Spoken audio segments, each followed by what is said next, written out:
Mahimo nga madamo na kamo sa mga war stories nga nabatian, nabasahan kag nalantaw. Apang nakaibalubala kamo nga may pinasahi nga gera nga natabo kung sa diin ang mga soldado ang nakig-away, hindi batok sa kaparehas nga tawo, hindi batok sa technology, kag hindi man batok sa aliens, kundi batok sa fightless bird nga emus.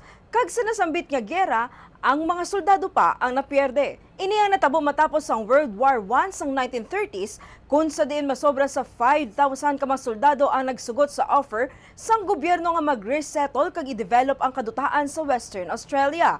Apang sang 1932, kapin sa 20,000 nga mga emus ang nagsulong sa ginkultibar nila nga duta, ginpangguba ang ilang mga kudal kag ini ang nasudlan sa mga peste.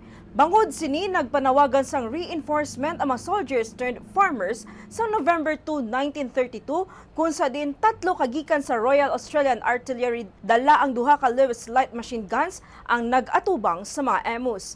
Ang operasyon ang nakilala sa maragtas bilang EMWAR. Simple lamang ang misyon, ubuson ang mga emus kag protektahan ang mga pananom.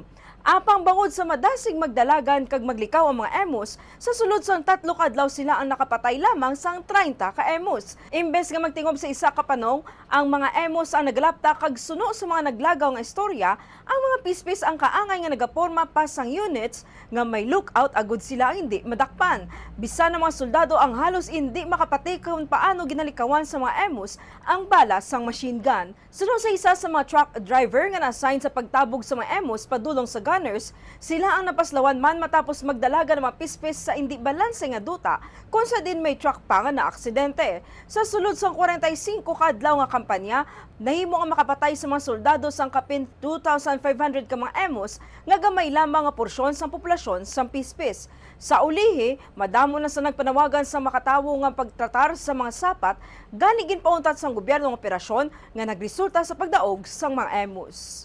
Para sa History Trivia, ini si Bombo Macy of Famen. This is Bombo Radio Philippines, the #1 and most trusted source of news and information. Basta Radyo, Bombo!